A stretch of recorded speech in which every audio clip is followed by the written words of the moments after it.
আসসালামু আলাইকুম। মুশফিকুর সালিহিন আমন্ত্রণ জানাচ্ছি এনটিভির মধ্যাহ্নের খবরে।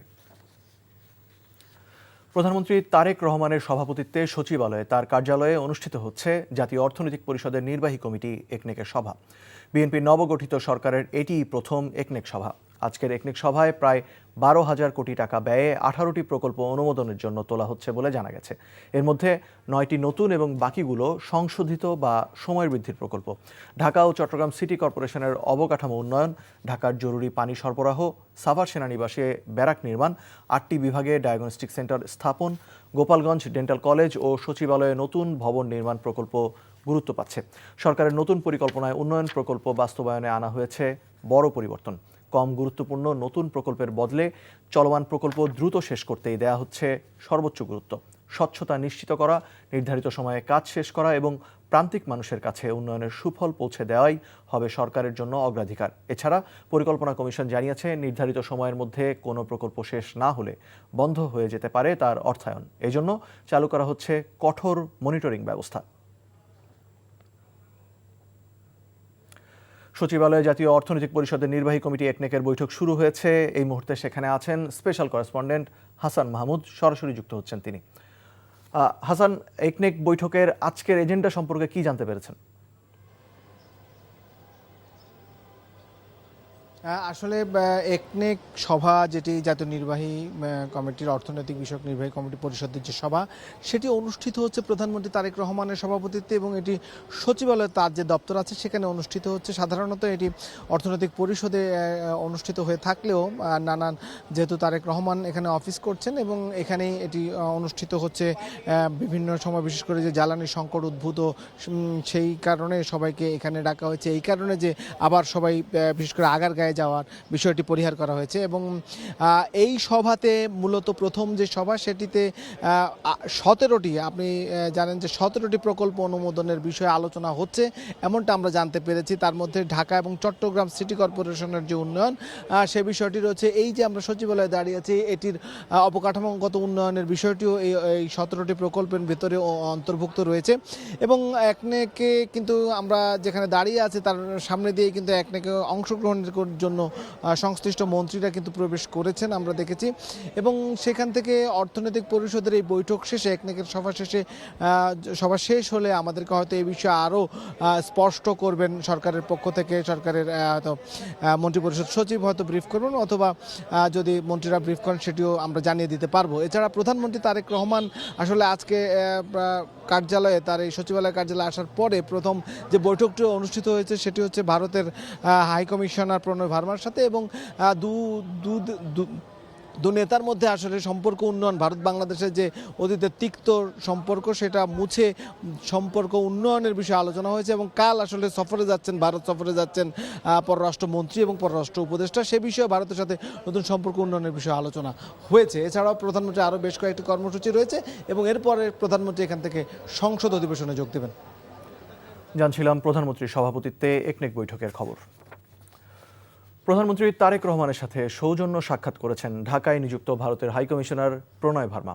প্রধানমন্ত্রীর সচিবালয়ের দপ্তরের উভয়ের মধ্যে এ সাক্ষাৎ অনুষ্ঠিত হয়। এ সময় উভয় দেশের স্বার্থ সংশ্লিষ্ট বিভিন্ন বিষয়ে আলোচনা হয়। ভারত থেকে পাইপলাইনের ডিজেল আমদানির চলমান ইস্যু সহ দুদেশের মধ্যকার বিভিন্ন চলমান ইস্যুগুলো নিয়ে আলোচনা হয়েছে। বৈঠক শেষে প্রণয় ভার্মা সাংবাদিকদের সাথে কথা না বললেও প্রধানমন্ত্রীর পররাষ্ট্র উপদেষ্টা জানান, বাংলাদেশ ভারতের মধ্যে একটি নতুন সম্পর্ক উন্নয়ন করা হবে, যা হবে দুদেশের জনগণের সাথে জনগণের সম্পর্ক। তিনি বলেন, শেখ হাসিনার পর্ব শেষ, তাই ব্যক্তির সাথে নয়, নতুন সম্পর্ক হবে দুদেশের জনগণের। এ সময় আগামীকাল পররাষ্ট্রমন্ত্রী ও প্রধানমন্ত্রীর পররাষ্ট্র উপদেষ্টার ভারত সফর নিয়ে হুমায়ুন কবির বলেন, এ সফরে ভারতের পররাষ্ট্রমন্ত্রী ও নিরাপত্তা উপদেষ্টা সহ বেশ কয়েকটি বৈঠক অনুষ্ঠিত হবে। হাম আক্রান্তদের চিকিৎসার সবশেষ আপডেট জানাতে রাজধানীর শিশু হাসপাতাল থেকে সরাসরি যুক্ত হচ্ছেন staff correspondent Nahid Prince. Nahid, হাসপাতালের পরিস্থিতি কেমন দেখছেন? আক্রান্তদের স্বজনরা কি বলছেন এবং চিকিৎসকরাই বা কি পরামর্শ দিচ্ছেন?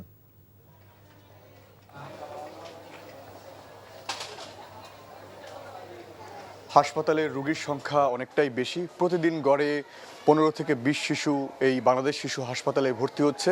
গত 24 ঘন্টায় এখানে 12 শিশু নতুন করে ভর্তি হয়েছে, 22 শিশু চিকিৎসা নিয়ে তারা চলে গেছেন। হাম আক্রান্ত রোগীর সংখ্যা যদি বলি পুরো ওয়ার্ডেই ছড়িয়ে আছে শিশুরা, কারণ এখানে দূর দূরান্ত থেকে, ঢাকার বাইরে থেকে রোগীর সংখ্যা অনেকটাই বেশি। কারণ স্থানীয় পর্যায়ে তারা চিকিৎসা নিয়ে যখন কোনো কুল কিনারা পাচ্ছিলেন না, তারপরে তারা ঢাকায় নিয়ে এসেছেন এবং তারা নিউমোনিয়া বাঁধিয়ে নিয়ে এসেছেন।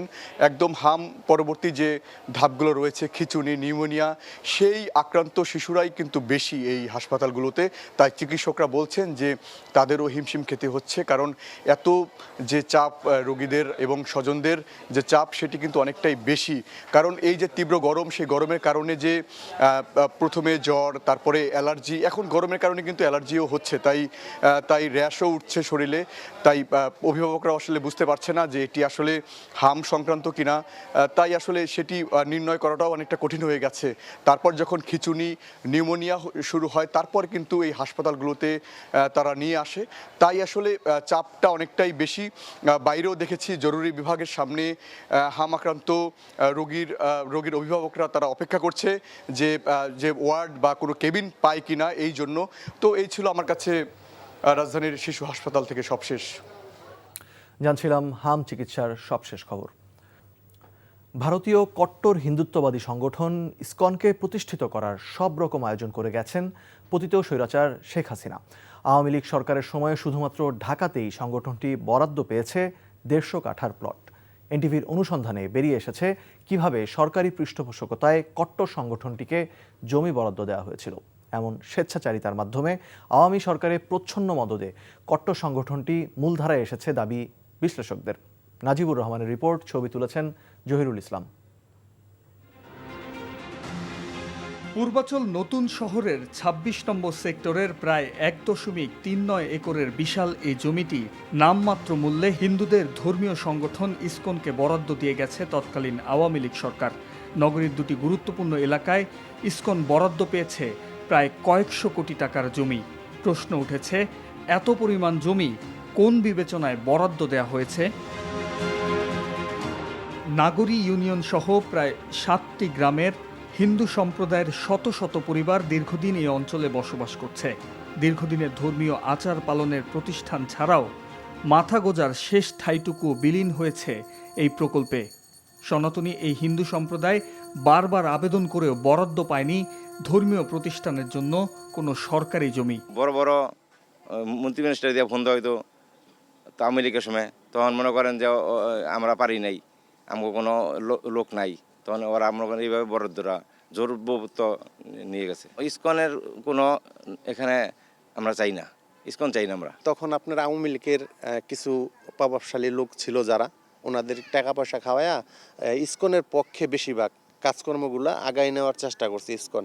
প্রায় ৫০ কোটি টাকা মূল্যের বিশাল আয়তনের এই সরকারি জমিটি নিজেদের করে নিতে চায় আন্তর্জাতিক কৃষ্ণা ভাবনামৃত সংঘ ইসকন। অথচ এখানে দীর্ঘদিন ধরে বসবাস করছে প্রায় শতাধিক পরিবার। তাদেরকেই পাশ কাটিয়ে নিজেদের নামে বরাদ্দ নিয়েছিল ইসকন, যেটি হয়েছিল আওয়ামী লীগ সরকারের আমলে বিভিন্ন সংস্থার কর্মকর্তাদের যোগসাজশে। নিজেদের জমি রাজুক থেকে বরাদ্দ পেতে তৎকালীন স্থানীয় সংসদ সদস্যের মাধ্যমে ২০২১ সালে প্রথমবারের মতো আবেদন করেন বাসিন্দারা। একই বছর বাসিন্দারা নিজ উদ্যোগেও আবেদন দাখিল করেন সংস্থাটিতে। অথচ প্রায় ৮০ কাঠার পুরো জমি বরাদ্দ নিয়ে নেয় কট্টর হিন্দুত্ববাদী সংগঠন আন্তর্জাতিক কৃষ্ণ ভাবনামৃত সংঘ ইসকন, যেখানে প্রত্যক্ষভাবে কাজ করার অভিযোগ আছে রাজুকের কর্মকর্তা উজ্জ্বল মল্লিকের বিরুদ্ধে, যিনি অনিয়ম দুর্নীতির অভিযোগে বর্তমানে বরখাস্ত। এ কর্মকর্তা স্থানীয় বাসিন্দাদের ২০২১ সালের আবেদনের তথ্য গোপন করে ২০২৩ সালে ইসকনকে বরাদ্দ দেওয়ার কাজ করেন।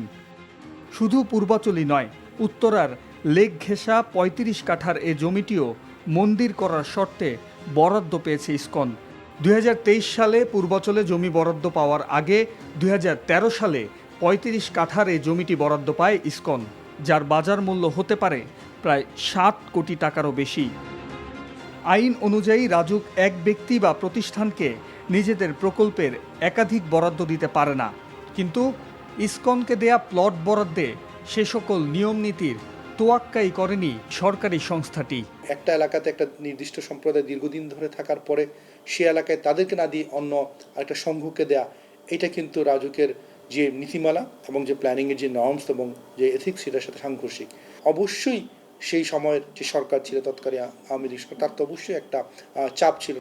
5 আগস্ট পর দায়িত্ব নেয়া রাজুক চেয়ারম্যান বলছেন, বিধি অনুযায়ী জমি বরাদ্দের বিষয়ে পুনর্বিবেচনা হতে পারে। এই প্রশ্নের জবাব সরাসরি আমার দেওয়ার জন্য কতটুকু বাস্তব, একজনকে একটা প্লট দেওয়া হয়েছে, আমি এটা আসলে ওইভাবে বলবো না যে এটা বাস্তব বা অবাস্তব। অনেক কিছুই অবাস্তব ছিল, আবার অনেক কিছু বাস্তব ছিল। কাজেই সেটা বিধি মোতাবেক আমরা এটা ব্যবস্থা নিচ্ছি। যা হয় সরকার সিদ্ধান্ত, আমরা আমাদের রিপোর্ট দিয়ে দেবো। ইসকনের প্রথম সারির নেতাদের সাথে যোগাযোগে ব্যর্থ হয়ে স্বামীবাগ মন্দিরের হিসাব রক্ষকের সাথে কথা হয় আমাদের। ইসকন ব্যক্তিগত সম্পত্তি নেয় না, এটা হচ্ছে ধর্মীয় কাজের জন্য। কেউ কোনো একক মালিকানা ভাবে ইসকন জায়গা নেয় না, এটা সংগঠনের জায়গা। এখান থেকে কিভাবে ধর্মীয় প্রচার হবে, যেখানে সনাতন ধর্মের একটা প্রচার হবে। 1978 সালে এদেশে কট্টরপন্থী ইসকনের কার্যক্রম শুরু হলেও 17 বছর আওয়ামী লীগ সরকারের সময়ে শক্তি সঞ্চার করে সংগঠনটি। সৌদি আরব, ইন্দোনেশিয়া সহ অনেক দেশে তাদের কার্যক্রম নিষিদ্ধ। বাংলাদেশে সাম্প্রতিক সময়ে বেশ কিছু ঘটনায় সমালোচিত হয় সংগঠনটি। Najibur Rahman, NTV news, Dhaka. সংরক্ষিত নারী আসনের নির্বাচনের তফসিল নিয়ে বৈঠকে বসেছে নির্বাচন কমিশন। সোমবার সকালে রাজধানীর আগারগাঁওয়ের নির্বাচন ভবনের সভাকক্ষে বৈঠক শুরু হয়। মহিলা আসন ছাড়াও সংসদ নির্বাচনে ব্যবহৃত নির্বাচনী সামগ্রী সংরক্ষণ, আগামী 9 এপ্রিল জাতীয় সংসদের 2টি আসনের উপনির্বাচন, নির্বাচন সংশ্লিষ্ট কিছু গুরুত্বপূর্ণ মামলার বিষয়ে আজকের বৈঠকে আলোচনা হবে বলে জানা গেছে। এছাড়া নির্বাচন পরবর্তী সময়ে দায়ের করা বিভিন্ন অভিযোগ বিষয়ে কমিশনকে অবহিত করা এবং সদ্য সমাপ্ত নির্বাচনী দায়িত্ব পালনকালে নিহত ও আহতদের ক্ষতিপূরণ বিষয়ে প্রণীত নীতিমালা বিষয়েও সভার আলোচ্যসূচিতে রয়েছে।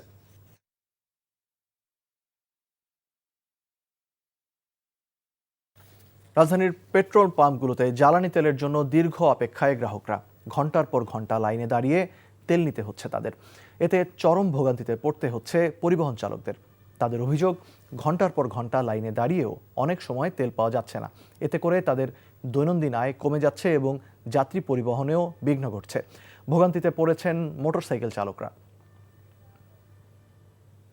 এই মুহূর্তে রাজধানীর বিজয় সরণী এলাকায় আছেন সহকর্মী আপেল শাহরিয়ার, সেখান থেকে সরাসরি যুক্ত হচ্ছেন তিনি।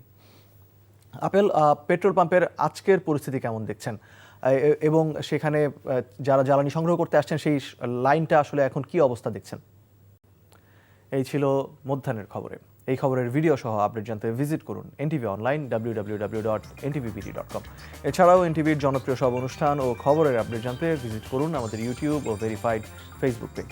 2টায় দুপুরের খবর দেখার আমন্ত্রণ রইল। ধন্যবাদ সবাইকে।